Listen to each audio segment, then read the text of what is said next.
N is a 3 digit number. N ఏదో ఒక 3 అంకెల సంఖ్య అన్నాడు. దాన్ని వర్గం చేస్తే దేంతో టెండ్ అవుతుందన్నాడు? 54తో టెండ్ అవుతుంది.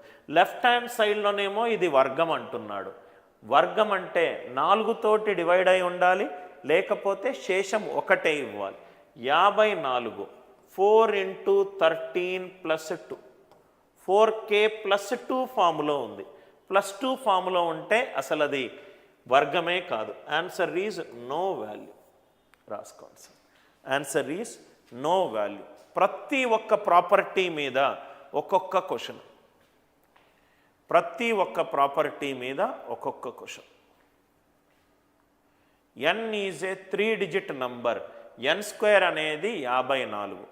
54 అనేది 4 × 13 + 2 4k + 2 ఫామ్లో ఉంటే అది వర్గము కాదు.